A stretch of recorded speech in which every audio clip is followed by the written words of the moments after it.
Hello everyone, कैसे हो। मैं रवि कुमार अपने डेंजर एजुकेशन पर आप सभी लोगों का स्वागत करता हूं। साथियों, मैं बता दूं आपको, मैं आज लेकर आया हूं यूरोप में जो राष्ट्रवाद था, पहला चैप्टर हिस्ट्री का, उसका मैं ऑब्जेक्टिव लेकर आया हूं। तो आज हम लोग ऑब्जेक्टिव यहाँ पर लिख कर आपको बताऊँगा, और जो भी मेरे साथियों मेरे दोस्तों पढ़ें वह चैप्टर उसे ध्यान से पढ़े हैं वह जवाब देंगे। ठीक है, तो हम चलिए साथियों क्लास को शुरू करते हैं। आपका हम टाइम नहीं ज़्यादा लेंगे, हम चलिए क्लास शुरू करते हैं। तो आपको बस जितना मैं ऑब्जेक्टिव करा दूंगा आप उतना ऑब्जेक्टिव याद कर लीजिएगा, आपका वह पहला चैप्टर कंप्लीट हो जाएगा। जो मैं क्लास में ऑब्जेक्टिव लिखवाया हूँ उसे नहीं लिखाऊंगा, उसके अलावे जो ऑब्जेक्टिव बन सकता है उसे मैं लिखाऊंगा। ठीक है,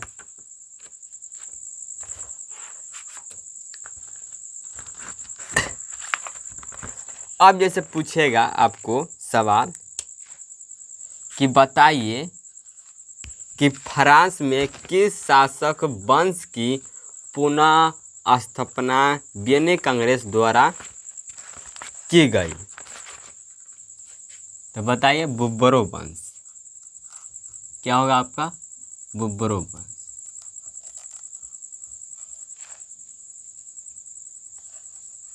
फ्रांस में किस शासक किस शासन वंश की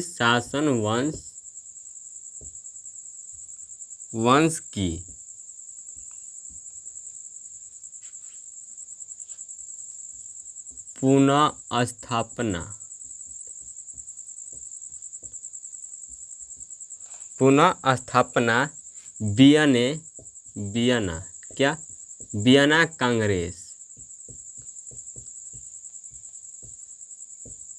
वियना कांग्रेस के द्वारा की गई। फ्रांस में किस शासन वंश की पुनः स्थापना वियना कांग्रेस द्वारा की गई? तो आपका क्या जवाब होगा? बुर्बोन वंश। क्या होगा? बुर्बोन वंश। ठीक है,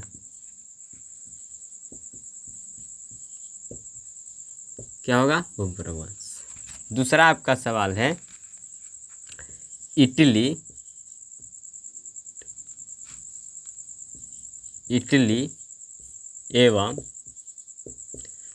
एवं जर्मनी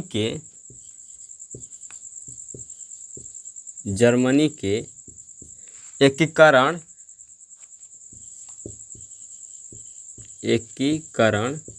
के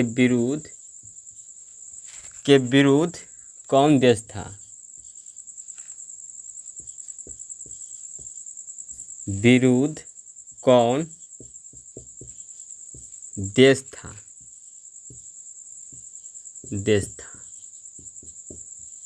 तो आपका आंसर क्या होगा? ऑस्ट्रिया। क्या? ऑस्ट्रिया था। कौन सा देश था? ऑस्ट्रिया। ठीक है, आपका तीसरा ऑब्जेक्टिव करा कि काउंट काउर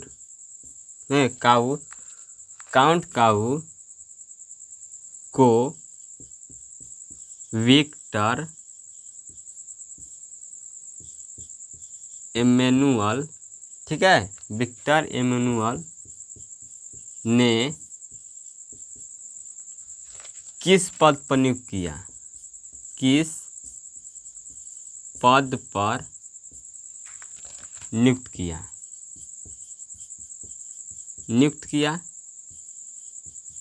तो आपका कौन सा पद था? प्रधानमंत्री। कौन सा? प्रधानमंत्री के पद पर नियुक्त किया। किसको? काउंट काबूर को। कौन? Victor Emmanuel. ठीक है, आपको यह ऑब्जेक्टिव जो लिखवा रहा हूँ आपको बस यही ऑब्जेक्टिव याद रखना है, आपका पहला चैप्टर से आपका कंप्लीट हो जाएगा। ठीक है,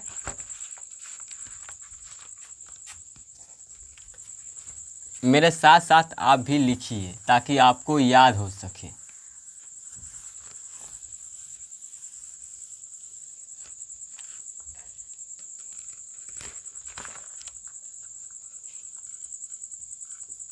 चौथा लिखिए,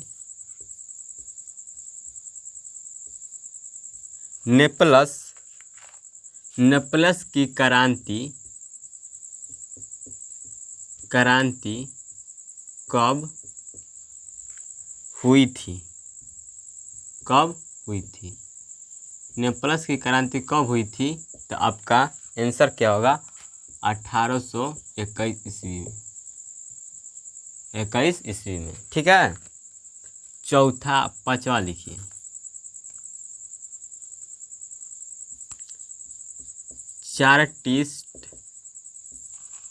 चार्टिस्ट आंदोलन कहाँ हुआ था? चार्टिस्ट आंदोलन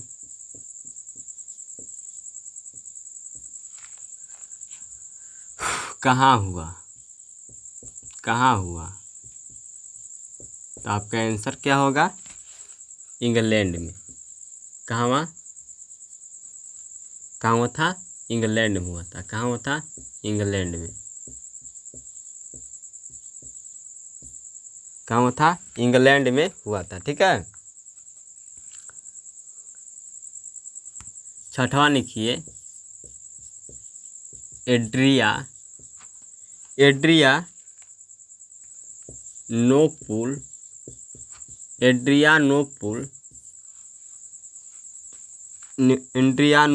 की संधि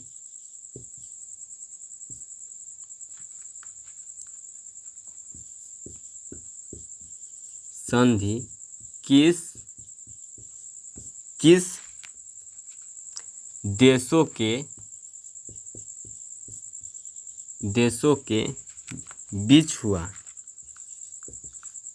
बीच हुआ था? एड्रियानोपुल की संधि किस देशों के बीच हुआ था? बताइए, किस देश के बीच हुआ था? तो आपका तुर्की और रूस के। किसके? तुर्की और रूस के बीच हुआ था। तुर्की और रूस।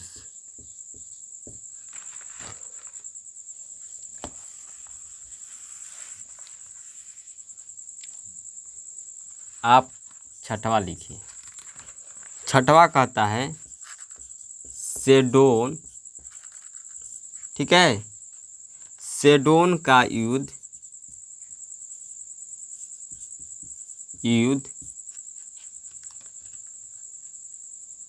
किनके बीच हुआ था? किनके बीच हुआ? किनके बीच हुआ था? तब फ्रांस और परासा के बीच। फ्रांस और किसके बीच? परासा के बीच। सेडोन का युद्ध किनके बीच हुआ था? तो आपका फ्रांस और परासा के बीच हुआ था, ठीक है।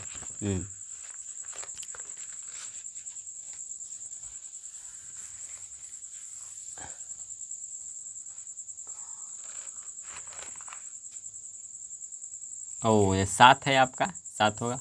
आपका 8 होगा, ठीक है। 8वां लिखिए। 8वां कह रहा है कि किस देश कह रहा है किस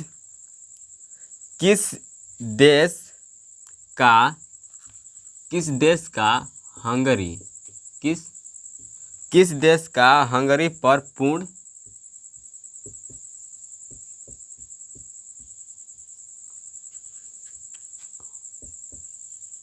आधिपत्य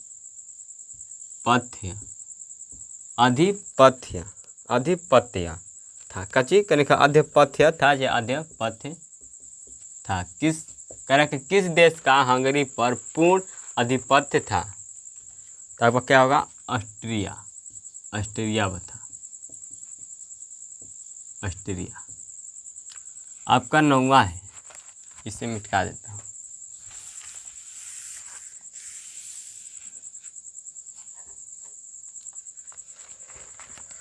पोलैंड क्या? पोलैंड। पोलैंड के विरुद्ध, पोलैंड के विरोध, पोलैंड के विरोध को किसने कुचल दिया? कह रहा है कि पोलैंड के विरोध को किसने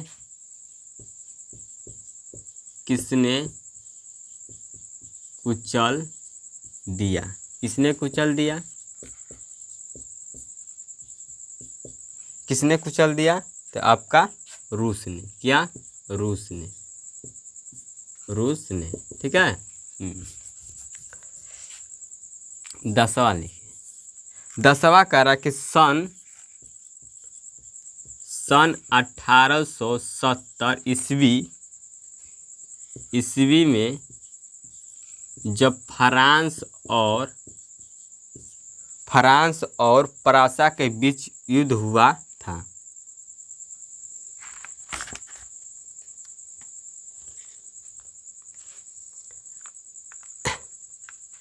आपको मैं लिखवा दिया हूँ, आपको मैं यह लिखवा दिया हूँ। तो इस तरह से पूछेगा आपको बिहार बोर्ड में कि बताइए फ्रांस और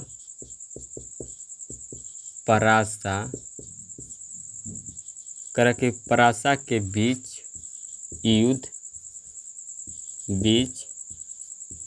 युद्ध कब हुआ था? कब हुआ था?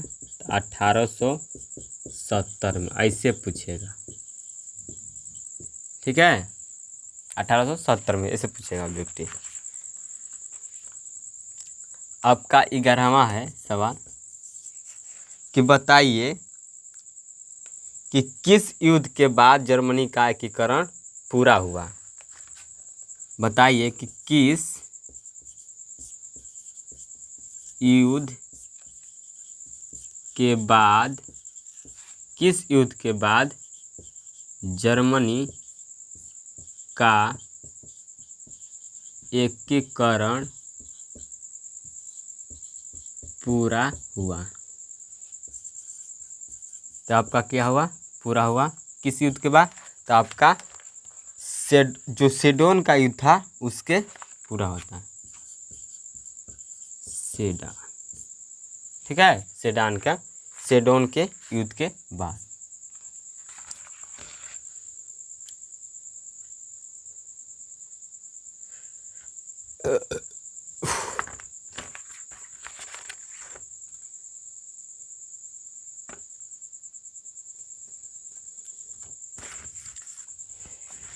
हरे राम राम राम।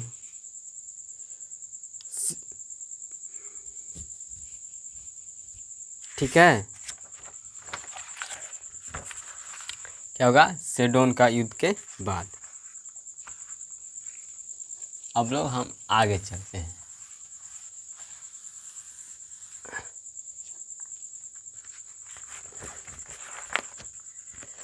कह रहा है कि वियना सम्मेलन का अध्यक्ष कौन था?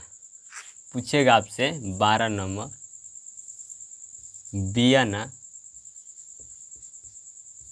वियना सम्मेलन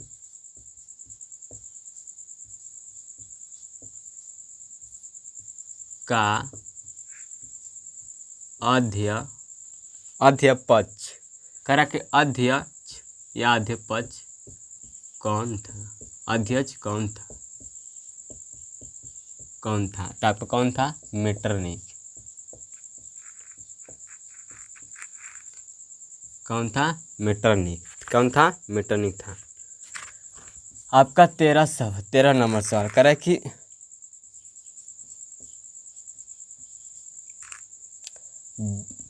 जोलवे, कह रहा है कि जोलवे राइन की स्थापना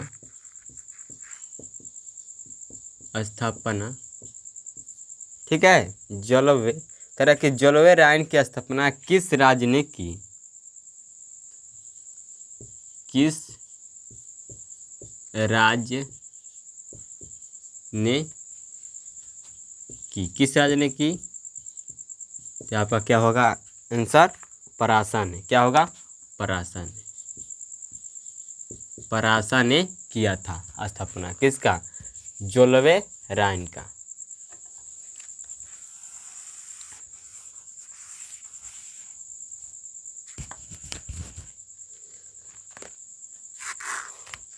आपसे पूछेगा कि बिस्मार्क किया था, पूछेगा बिस्मार्क किया था, किया था, तो आपका एक चांसलर भी था वह, एक क्या था? कूटनीतिज्ञ था। क्या? कूटनीतिज्ञ था। वह बहुत सा का वो बहुत सारा जानता था, कैसे कैसे लड़ना है, बहुत सारा वो उसके पास ज्ञान था लड़ाई के बारे में। ठीक है, बिस्मार्क के पास वो लड़ाई में बहुत ज्ञानी भी था। कह रहा है कि अब पूछेगा कि बताइए कि जो हमारे बिस्मार्क जी हैं उनको चांसलर नियुक्त किसने किया और कब किया? ठीक है, इस तरह से पूछेगा। तो हमारे तो कौन थे?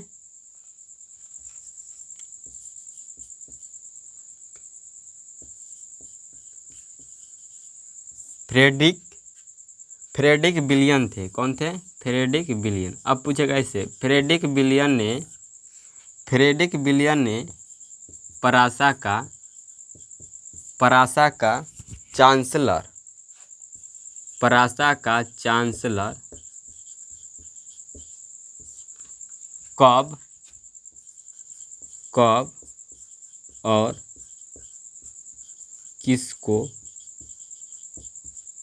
नियुक्त किया? किसको नियुक्त किया? तो आपका होगा क्या? बिस्मार्क नियुक्त किया। तो आपका क्या होगा? कब नियुक्त किया? तो 1866 ईस्वी में। 1866 ईस्वी में किसको किया? बिस्मार्क को। बिस्मार्क को किया। ठीक है, तो 1866 ईस्वी में बिस्मार्क को पराशा का चांसलर नियुक्त किया। किसने किया था? फ्रेडरिक विलियम ने। ठीक है, चलिए आपसे पूछेगा कि हंगरी का भाषा क्या था? हंगरी का भाषा क्या था? तो आप बताएंगे मैयार था, मैग्यार था। कौची? इससे पहले एक और लिख लीजिए कि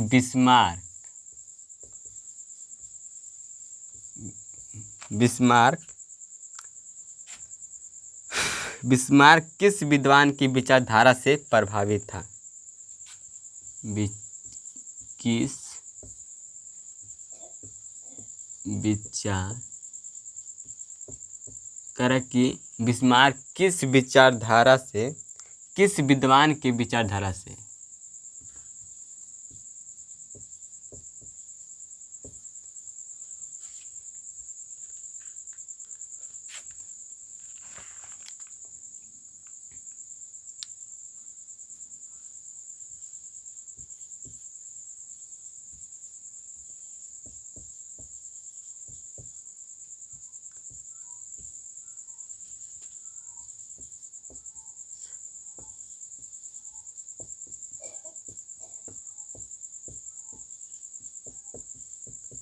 कह रहा है कि बिस्मार्क किस विद्वान की विचारधारा से प्रभावित था? तो आपका हंगरी। क्या? हंगरी के विचारधारा से। किसके? हंगरी। जो उसका नाम भी था का एक, उसका नाम भी था, हंगरी का नाम क्या था? हिंगेल था। क्या? हिंगेल। हंगरी को हिंगेल भी कहते थे। ठीक है,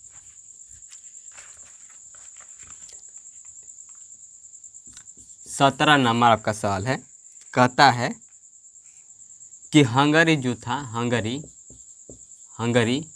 हंगरी का भाषा क्या था? भाषा किया था, तो क्या था आपका magyarयार था, magyar था। कौन सा भाषा था? magyar।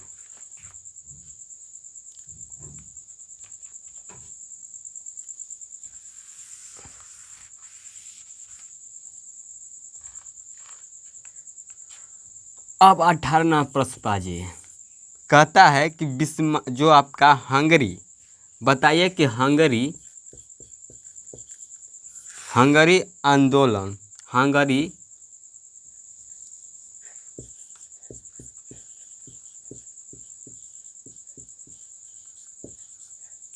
हंगरी में आंदोलन का नेतृत्व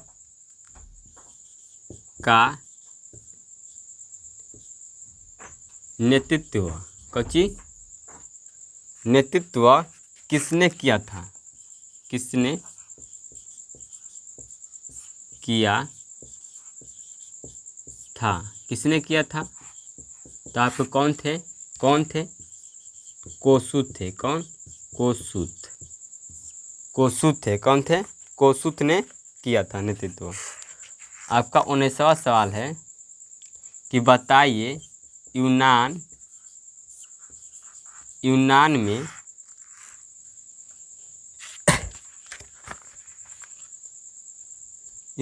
कि यूनान में स्वतंत्रता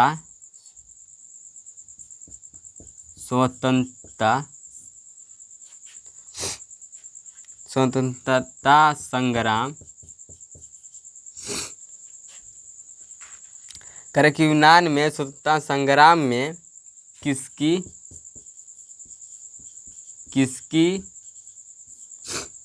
हार हुई? किसकी हार हुई? किसकी हार हुई ही? तो आपका तुर्की की। क्या? किसकी हार हुई थी? तुर्की की। किसकी हार हुई थी? तुर्की की। ठीक है।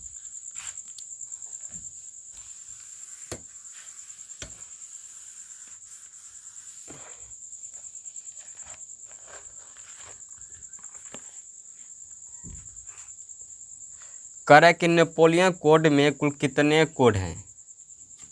बताइए 20वां सवाल कि नेपोलियन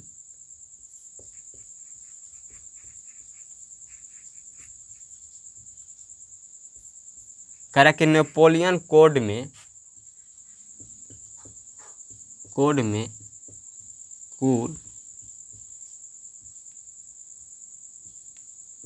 कुल कितने कोड हैं?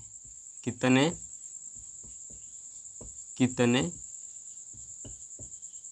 कोड हैं? तो आपका आंसर क्या होगा? 5। कितने कोड थे? 5 थे। ठीक है। बताइए कि विलियम, 21वां सवाल कह रहा है कि विलियम ठीक है, कह रहा है कि विलियम प्रथम कहाँ का शासक बना? प्रथम कहाँ का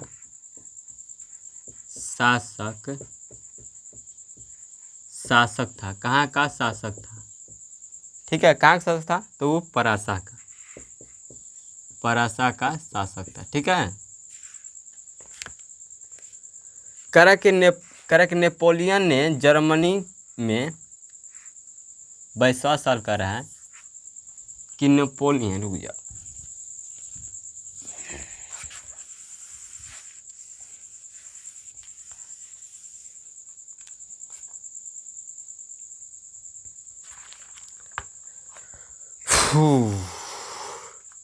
कह रहा है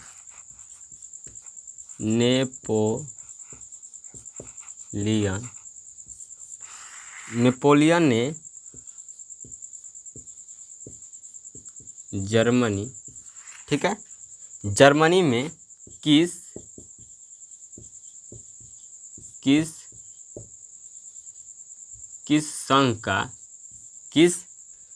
संघ की स्थापना की?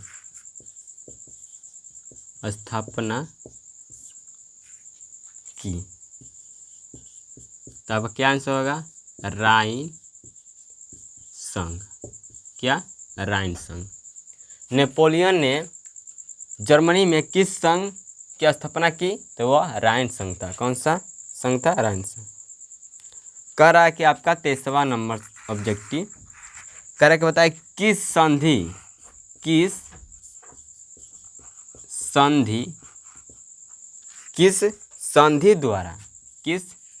संधि द्वारा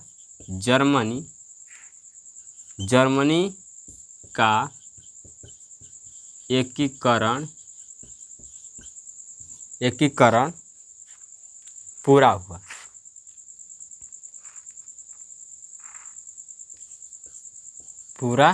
हुआ? तो आपका आंसर क्या होगा?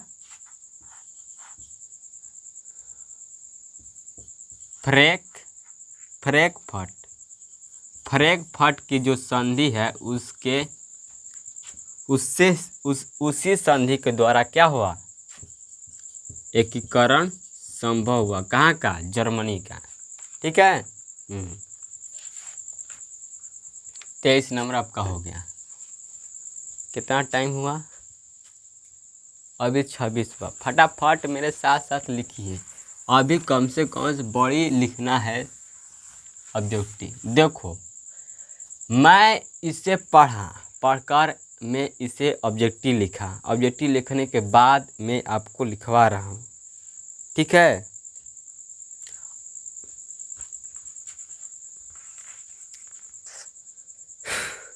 चलिए बताइए आप। और 24वां नंबर सवाल कह रहा है कि हंगरी, जो आपका हंगरी, ठीक है, हंगरी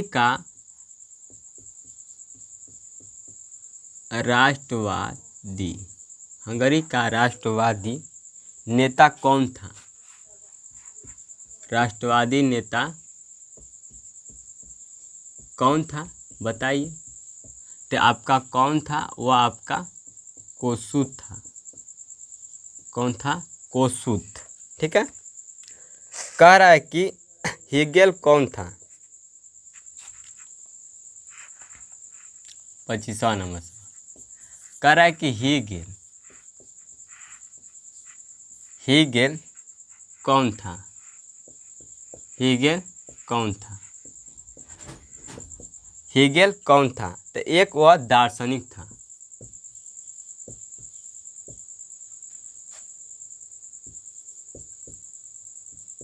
क्या था? वह एक दार्शनिक था। वह क्या था? दार्शनिक था। ठीक। अब बिस्मार्क कौन था? पूछेगा आपसे कि बिस्मार्क कौन था। तो आपको पता होना चाहिए कि बिस्मार्क जो था वह कहाँ का चांसलर था?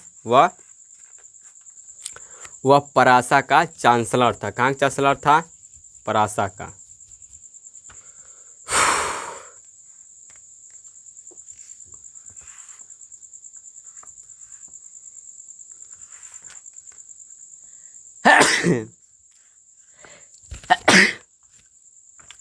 बताइए कि बिस्मार्क कौन था?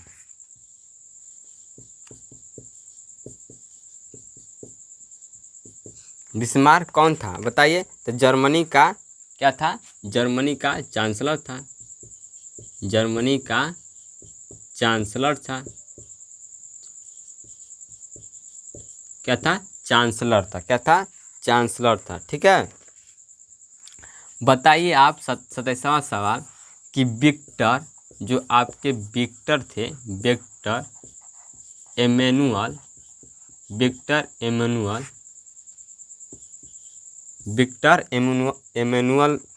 कौन था? विक्टर एमेनुअल कौन था? आप लोग पढ़े होंगे तो आप इसे बताएंगे। तो आपका कौन था? वह राजनीतिज्ञ था। क्या? राजनीतिज्ञ। क्या था? राजनीतिज्ञ था। क्या था? राजनीतिज्ञ था। अब पूछेगा आपसे कि मेजनी का संबंध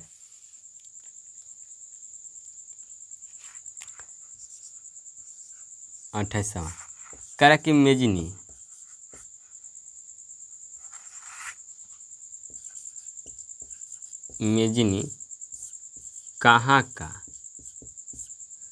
कहाँ का रहने वाला था? रहने वाला था। कहाँ का रहने वाला था? इटली का। कहाँ का? इटली का। कहाँ का? इटली का रहने वाला था। तो आपसे पूछता है कि बताए कि मेजनी का संबंध किससे था, तो वह ऐसे ये भी पूछेगा आपको कि मेजनी का संबंध किससे था, तो आप बताएंगे कार्बोनरी से था। क्या था? कार्बोनरी से। ये आपको लिखवाऊंगा। बताइए कि मेटरनिक, जो आपके मेटरनिक मेटरनिक मेटरनिक क्या है? मेटरनिक क्या है? आपको इस तरह पूछेगा मेटरनिक क्या दिया रहेगा, तो यह ऑस्ट्रेलिया का है चांसलर था। ऑस्ट्रेलिया का चांसलर पूछेगा कि ऑस्ट्रेलिया का चांसलर कौन था? मेटरनिक। कौन था? मेटरनिक। इस तरह पूछेगा ऑस्ट्रिया का चांसलर कौन था? मेटरनिक। अब देखो, अब यहाँ से लिखना है आपको महत्वपूर्ण क्या ऑब्जेक्टियाँ, जो आपको एक बढ़िया सा नंबर दिलाने में, यहाँ से एक दो को तो जरूर फंस सकता है। बताइए तीसरा,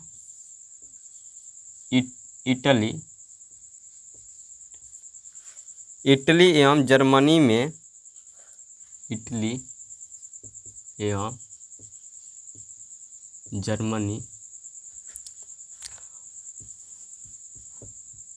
वर्तमान में किस महादेश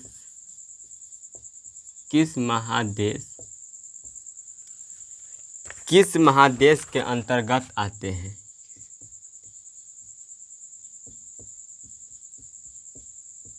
आते हैं। किस महादेश के अंतर्गत आते हैं? तो ये आपके यूरोप महादेश के अंतर्गत आते हैं। यूरोप महादेश के अंतर्गत आते हैं। ठीक है, थोड़ा इंक डाल लेता हूँ, तभी तो लिख पाएंगे हम लोग।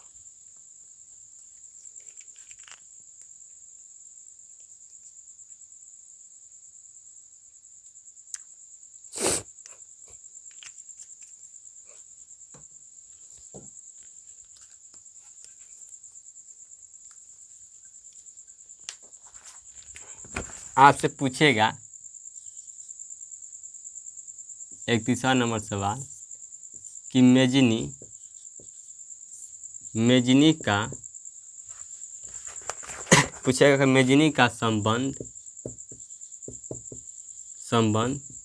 किस संगठन से था? पूछेगा मेजनी का संबंध किस संगठन से था? किस संगठन से था?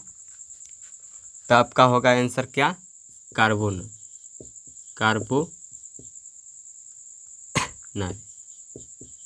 आपको देगा इस तरह से बिहार बोर्ड की। मेजनी का संबंध किस संगठन से था? तो आपको होगा कार्बोनरी। ठीक है, आपको यह याद रखना होगा।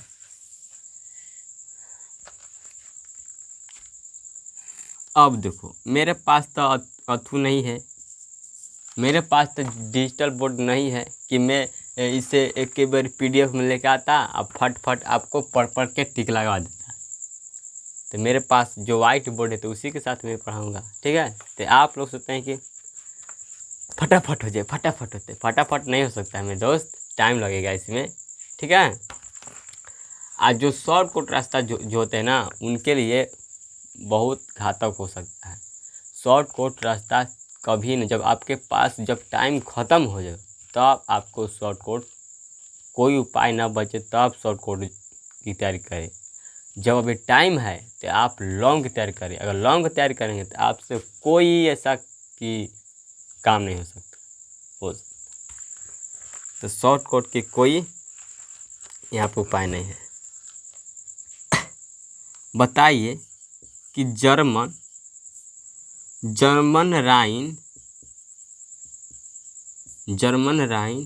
राज्य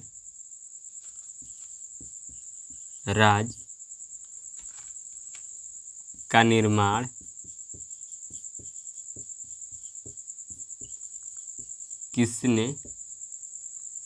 किसने किया था? किसने किया था?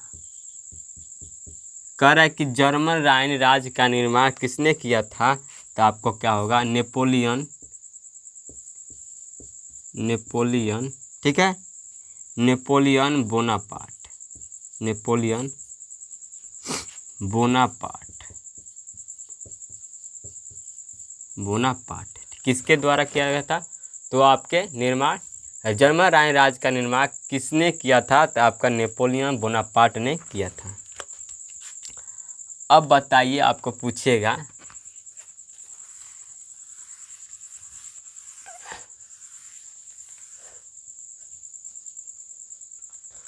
पूछेगा कौन सा 33वां पूछेगा कि जालवेरिन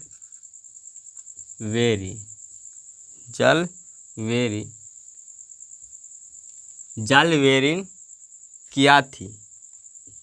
जालवेरिन क्या थी?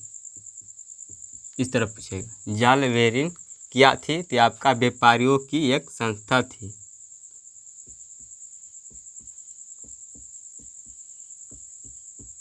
व्यापारियों की एक संस्था थी।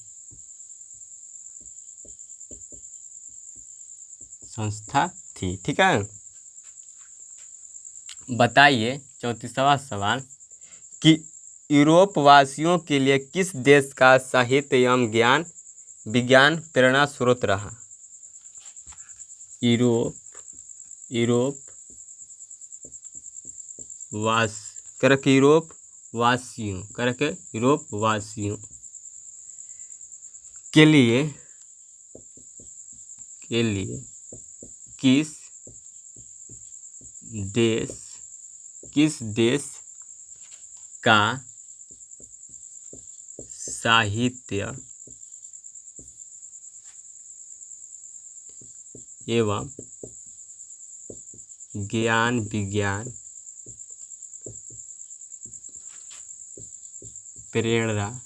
किस देश का साहित्य एवं विज्ञान प्रेरणा स्रोत रहा? तो किसके? तो आपका यूनान। ठीक है, कह रहा यूरोप वासियों के लिए किस देश का साहित्य एवं विज्ञान प्रेरणा स्रोत रहा? तो यूनान के देश के लिए। ठीक है, आपका 35वां सवाल। 35वां कहता है कि 1829 ईस्वी, ठीक, की जो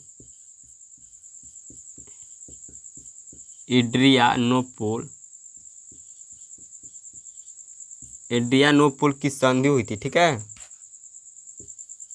की संधि करें 1829 ईस्वी में एड्रियापोल की संधि किस देश के साथ हुई थी? किस देश की साथ हुई? तो आपका क्या होगा? तुर्की। क्या होगा? तुर्की। बताइए, हाँ,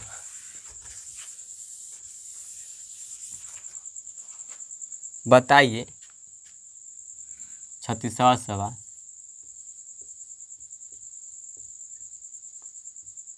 करा के सेडोवा का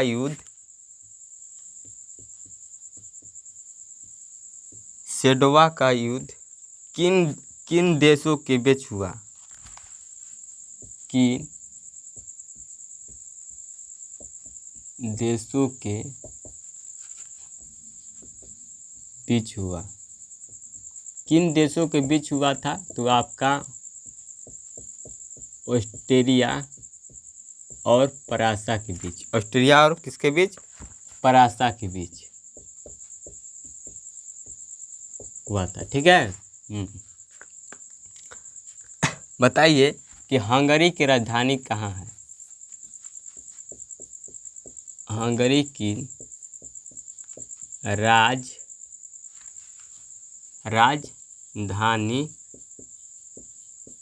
राजधानी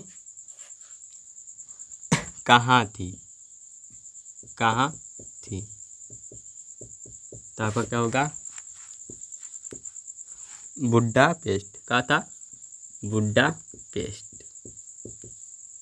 बुडापेस्ट ठीक है।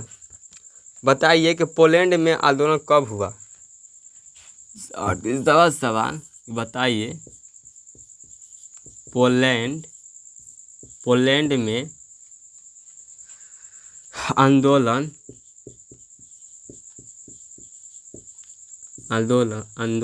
कब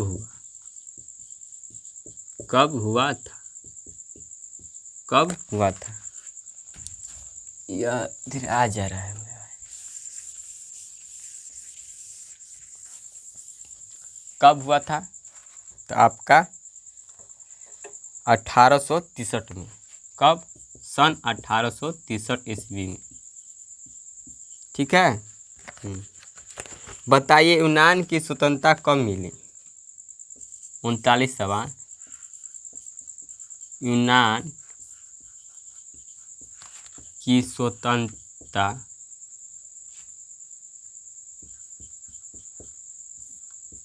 कब मिली थी। 1800 कब में, 1832 ईस्वी में। कब, सन 1832 ईस्वी में मिली थी यूनान की स्वतंत्रता।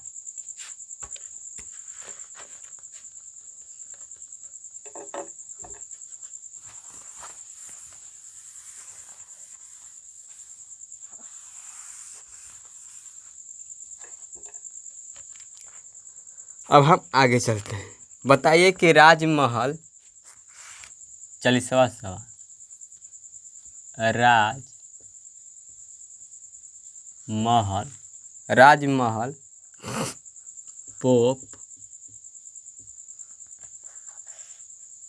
राजमहल पोप के कौन सा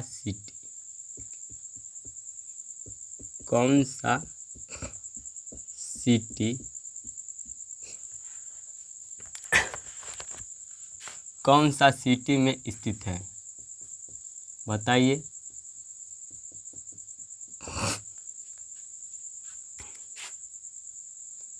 तो कौन सा city, Vatican city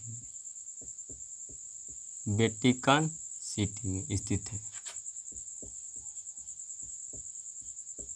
Vatican city में, ठीक है।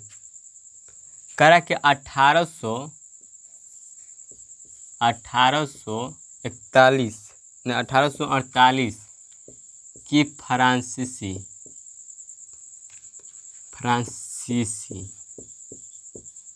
ठीक है, फ्रांसीसी क्रांति ने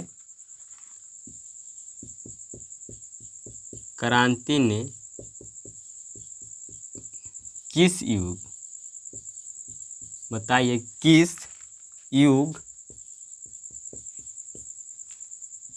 का भी अंत कर दिया। किस युग का अंत कर दिया था, तो आपका पुरातन युग। किस युग का, पुरातन युग।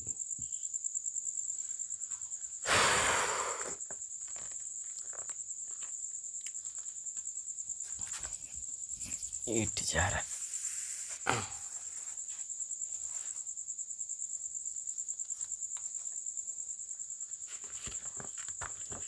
बताइए 42 सवाल कि यूरोप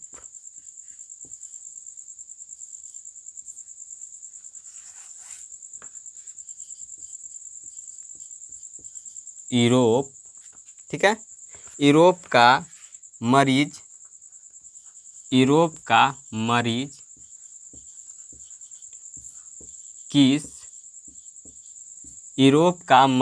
किस देश को कहा जाता है।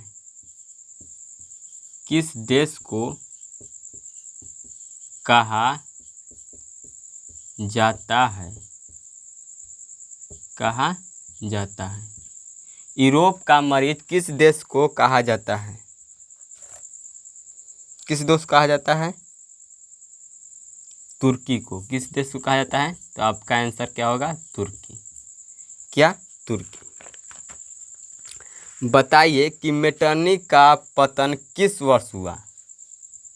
बताइए मेटरनिक का पतन किस युग कब हुआ? मेटरनिक का पतन कब हुआ? आपका 42-43 सवाल।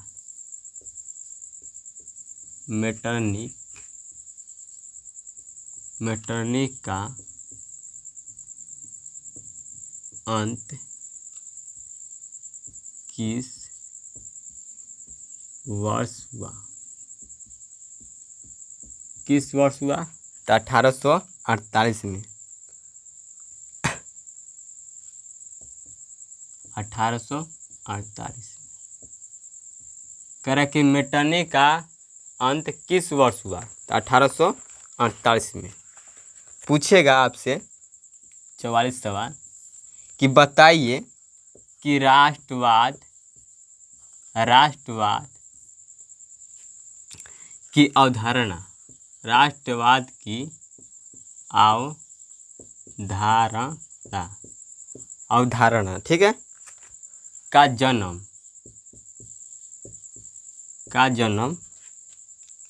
किसने का जन्म किस घटना से माना जाता है? किस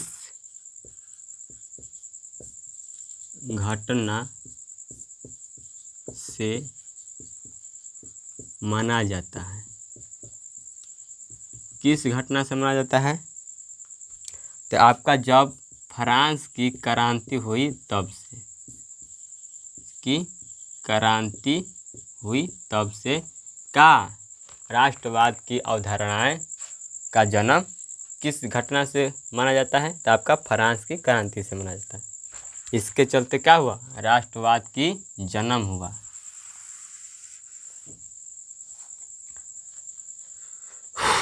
कि नेपोलियन, कि आपका 45 सवाल कह रहा है कि नेपोलियन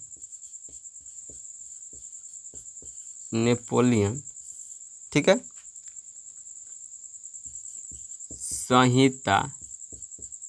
नेपोलियन संहिता किस वर्ष लागू हुआ?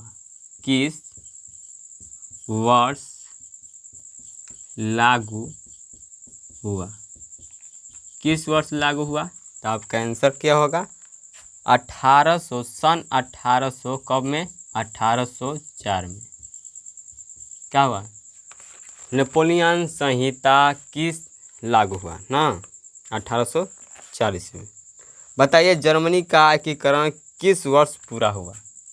पूछेगा आपसे सवाल कि बताइए कि जर्मनी का एकीकरण किस वर्ष पूरा हुआ? तो आपका क्या आंसर होगा? 1871 ईस्वी में। बताइए आप 46 नंबर सवाल कि जर्मनी का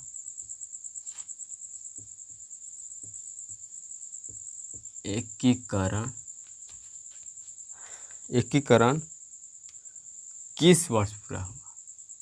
किस वर्ष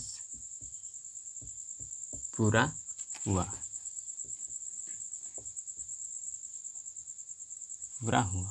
किस जर्मनी का एकीकरण किस वर्ष पूरा हुआ? तो आपको क्या हुआ? कितने वर्ष पूरा हुआ? 1871 में यह पूरा हो गया इटली का एकीकरण। ठीक है, बताइए 47वां सवाल कि लाल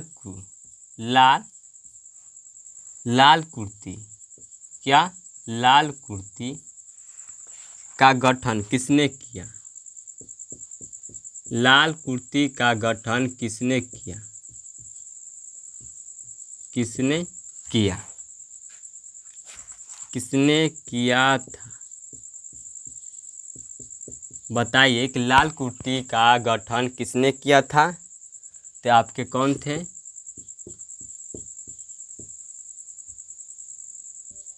गैरी बाल्डी, क्या गैरी बाल्डी, क्या गैरी बाल्डी ने, ठीक है। बताइए आपका 48वां ऑब्जेक्टिव कि जालवेरिन संघ की स्थापना, संघ की स्थापना, ठीक है, स्थापना किस वर्ष हुआ, किस वर्ष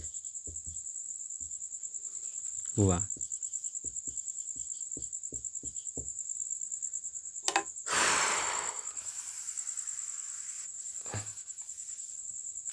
किस वर्ष हुआ, बताइए किस वर्ष हुआ। तो 1800 का हुआ 34 में, सन 1834 में जालवेरिन संघ की स्थापना हुई, ठीक है। बताइए गास्टिन, यहाँ पर हो जाएगा शायद, करा कि गास्टिन की संधि, गास्टिन की संधि किस वर्ष हुआ, किस वर्ष हुआ, किस वर्ष हुआ बताइए।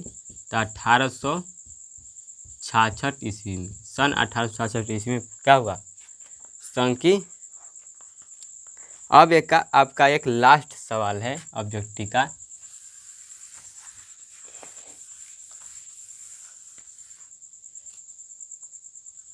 बताइए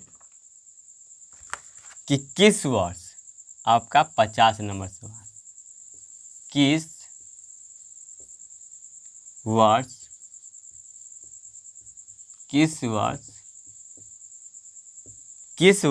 यूनान को एक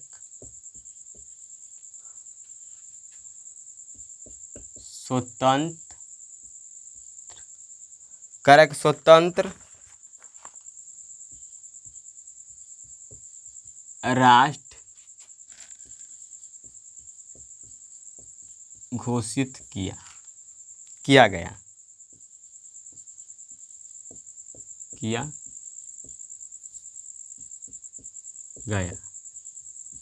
बताइए कि किस वर्ष यूनान को एक स्वतंत्र राष्ट्र घोषित किया गया, किस वर्ष को।